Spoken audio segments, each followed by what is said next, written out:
Un esprit, un démon, peut faire différentes choses à un chrétien. Comme par exemple, je vais vous en énumérer 4. Premièrement, un démon peut nous oppresser.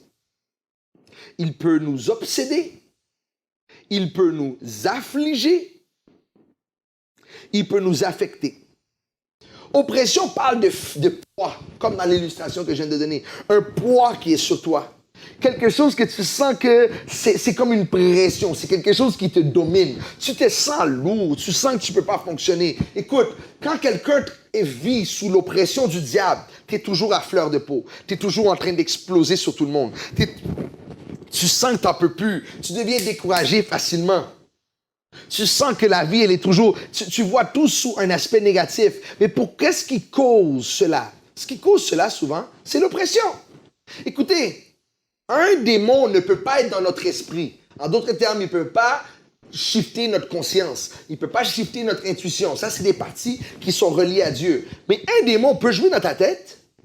Il peut te lancer des pensées. Il peut te faire vivre des émotions. Il peut mettre une pression sur ton corps. On appelle ça l'activité démoniaque. C'est des activités que des démons font pour nous affecter. Que tu aies un esprit sexuel ou que tu aies un esprit de rejet, quels que soient les démons que tu peux avoir, les démons, leur travail, un de leurs travails, c'est d'amener l'oppression sur les croyants. C'est pour ça que tu vois plusieurs chrétiens qui sont dans la dépression grave, qui veulent abandonner. Il y en a plein là qui rentrent dans le Seigneur, ils sont excités. Après 1 mois et demi, 2 mois, ils viennent voir leur pasteur, ils viennent voir les gens en autorité. Ils disent « Ah, j'en peux plus, c'est trop difficile. Oh, moi, j'abandonne tout. » Puis tu vois qu'ils laissent tout aller. Ils sont sous des oppressions démoniaques graves. Et si nous, on ne commence pas à administrer la délivrance, on va en avoir plus de croyants partir. On doit prendre autorité. Écoutez, peut-être tu sens l'oppression sur toi présentement. On va faire quelque chose. Je vais faire une prière pour vous aider un peu à comprendre comment que le monde spirituel peut réagir à l'autorité. Donc, je prends l'autorité sur des esprits d'oppression présentement. OK. Juste reçois. Père, au nom puissant de Jésus-Christ de Nazareth, je prends autorité maintenant.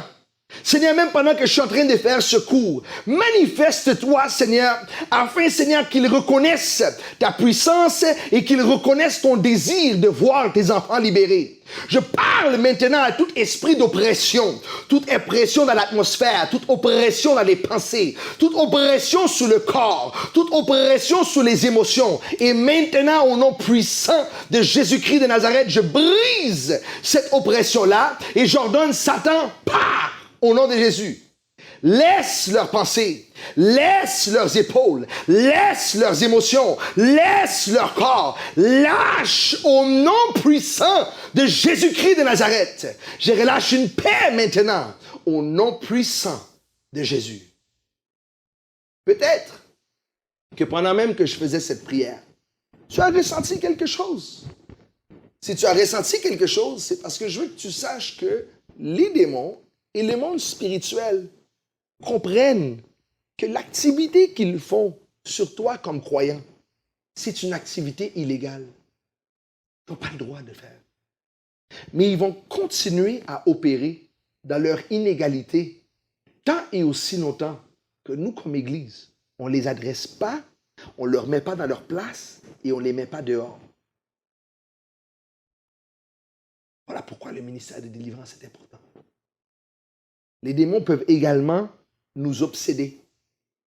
Quand tu vois que tu as toujours des pensées obsessives, tu te réveilles un matin et de nulle part, tu as des pensées qui font aucun sens. J'ai déjà vu ça dans les mariages. Une femme qui tout à coup pense que son mari ne l'aime plus. Et c'est une pensée qui est là, et ça se répète. Et ça devient tellement obsessif, ça détruit le mariage. Ou ça détruit des relations père et fils, ou mère et fille, ou mère et fils, ou ça détruit des relations au travail, des obsessions, même au niveau sexuel. Tout ce qui vient pour prendre en charge ta pensée, pour t'amener dans l'obsession, ou les gens qui sont liés avec des esprits de dépendance, alcool, drogue, qui deviennent obsédés par ça. Ça encore, c'est une activité démoniaque. Comme chrétien, est-ce que tu penses que Jésus a fait 6 heures sous la croix et qu'il a versé tout son sang pour te voir être un chrétien obsédé?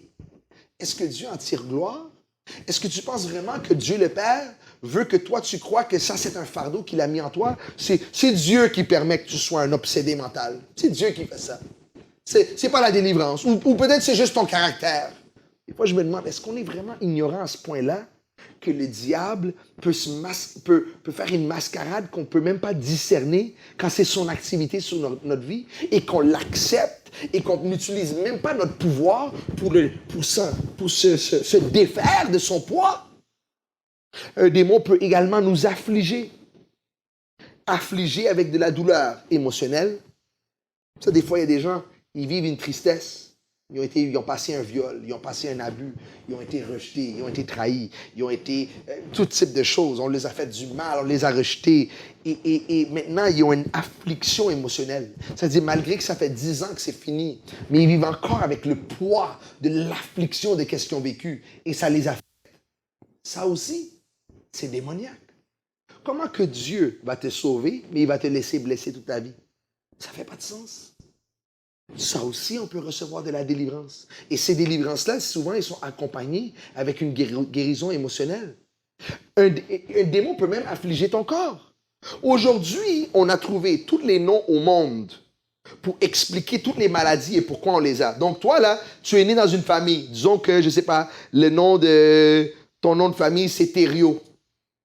Et on te dit, ah, toi, dans ta famille Thériault, tout le monde a le diabète. À cause que toi, tu es né un Thériault dans ta famille, toi aussi, maintenant, tu as le diabète.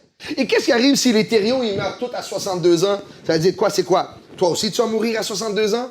Et on va te dire, mais écoute, c'est dans tes gènes. OK, c'est dans tes gènes. Ça n'a rien à voir avec le monde spirituel. C'est juste complètement normal que toi, tu vas avoir cette maladie-là et tu vas mourir de cette manière-là, à cet âge-là. Ça, il faut juste l'accepter. Donc, tu as la foi que Jésus-Christ peut te sauver, qu'un jour, tu vas mourir, tu vas être enterré. Tu as la foi que Jésus va ressusciter ton corps mort d'entre les morts. Il va te donner un nouveau corps ressuscité. Il va amener ce nouveau corps-là au ciel. Et ce nouveau corps-là va vivre éternellement. Tu crois que Dieu peut faire ça, mais il ne peut pas briser la maladie générationnelle. Ça, c'est normal, c'est de Dieu. Il peut seulement t'amener au ciel. Est-ce que dans mon dialogue, vous pouvez voir à quel point on a été trompé par l'ennemi pour accepter plusieurs de ces oppressions sur notre vie? Laissez-moi vous finir en vous disant ceci. Si vous prenez le temps de lire l'évangile de Marc, vous allez voir, dans le premier chapitre de Marc, la première histoire qui est écrite, on voit Jésus en train de chasser les démons. Et vous savez où Jésus chassait les démons? Dans la synagogue. La synagogue, c'était le lieu où les croyants se réunissaient. Donc Jésus allait là pour donner de la délivrance à son propre peuple. Pourquoi aujourd'hui ça changerait? Pourquoi avons-nous mis de côté tout l'aspect de délivrance de Christ? Non. Celui qui t'a sauvé est également celui qui peut te délivrer. Dieu veut nous délivrer pour une raison majeure. On ne peut pas donner à quelqu'un d'autre ce qu'on n'a pas reçu. Et le monde a besoin de délivrance. Alors Dieu va nous faire vivre une délivrance pour qu'on puisse la donner aux autres. Si